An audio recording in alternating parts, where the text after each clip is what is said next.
हिमाचल प्रदेश की आज की कुछ बड़ी खबरों की बात करें तो सबसे बड़ी खबर सियासी है और सियासी जो है वो कैबिनेट मंत्री चंद्र कुमार के बेटे का एक सोशल मीडिया पोस्ट है जिसने हिमाचल की राजनीति में भूचाल ला दिया है।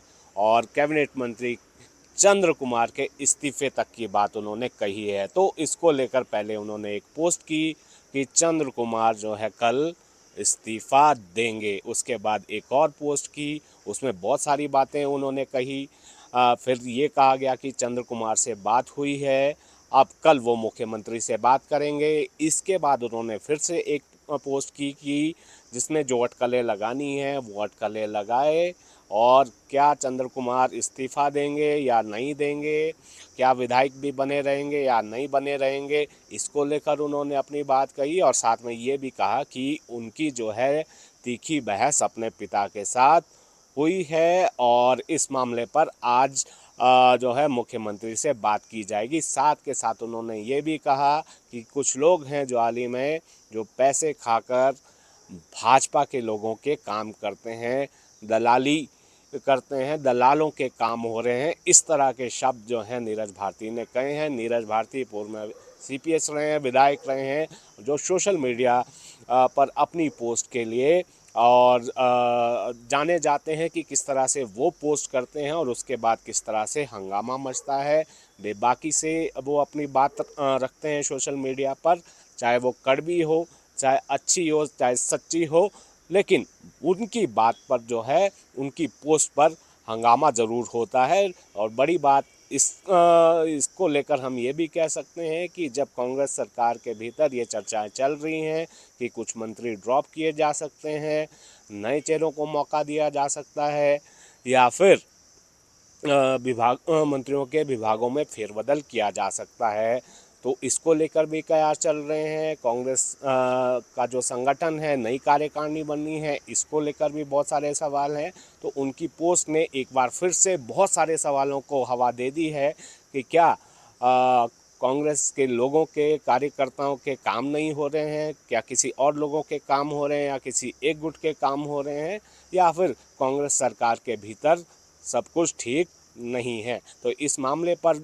पिता और पुत्र दोनों से संपर्क करने की कोशिश की गई, लेकिन उनकी तरफ से कोई जवाब नहीं आया, संपर्क नहीं हुआ। फ़ोन किया गया, फ़ोन नहीं उठाया गया, जवाब नहीं आया। अब देखना होगा कि आज इस मामले पर क्या कुछ जो है डेवलपमेंट होती है, क्या राज्य सरकार के मुखिया की तरफ से कोई इस पर बयान आता है या फिर कोई मंत्री कोई अपनी बात इस पर रखता है, तो इंतज़ार करना होगा। तो ये बड़ी खबर जो है, सियासी खबर हिमाचल से आज निकल कर आई है। दूसरी बड़ी खबर वन नेशन वन इलेक्शन को लेकर जो जॉइंट पार्लियामेंट्री कमेटी है वो हिमाचल के दौरे पर है। आज पिछले कल बहुत सारे लोगों से, जिसमें एचपी यूनिवर्सिटी के वाइस चांसलर है, प्रो वाइस चांसलर हैं, और जो नेशनल लॉ यूनिवर्सिटी है उसके वाइस चांसलर्स के साथ जो है बातचीत हुई है। इसके अलावा बहुत सारे लोगों से इस कमेटी ने बात की है। शाम को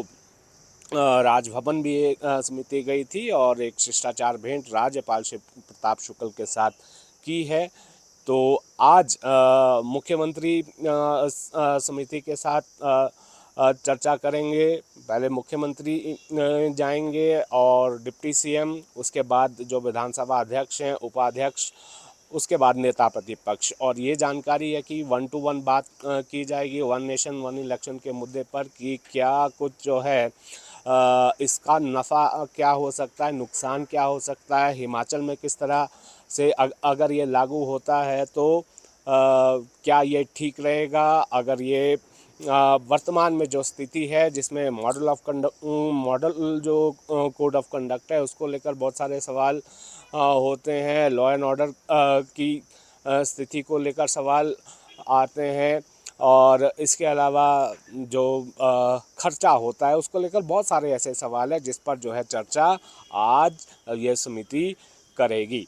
अगर तीसरी बड़ी खबर की अगर हम बात करें तो मॉनसून को लेकर जो तैयारियां हिमाचल में लगातार चल रही हैं, राज्य सचिवालय में बैठकों का दौर चल रहा है, लेकिन तैयारी कितनी है इसका पता तो तब चलेगा कि जब आपदा होगी, हालांकि हर साल ये कोशिश की जाती है कि पहले तैयारियां की जाती हैं, लेकिन बाद में परिणाम क्या होता है वो आपके सामने। लेकिन ज़रूरत इस बात की है कि समय से पहले कुछ ऐसे कदम उठाए जाएं जिससे प्राकृतिक आपदाओं से होने वाले नुकसान को कम किया जा सके। इसी के तहत ऊना ज़िला प्रशासन जो है पूरी तरह से अलर्ट नज़र आ रहा है, और जो मानसून को देखते हुए जो बताया जा रहा है कि कुछ दिनों में आने वाला है, और उसको देखते हुए जो खनन गतिविधियों पर जो है रोक लगा दी गई है। इसी तरह सिरमौर ज़िले में जो एनडीआरएफ की जो टीमें हैं वो तैनात कर दी गई हैं किसी भी एक्शन के लिए।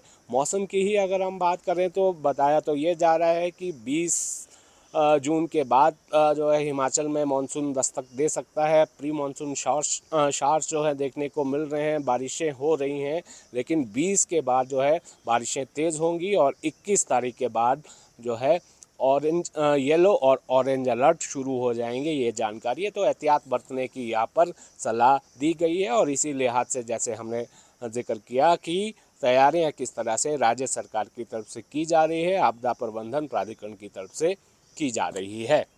शिमला से कैमरा सहयोगी दीपक राणा के साथ रणबीर सिंह, न्यूज़ 18 हिमाचल।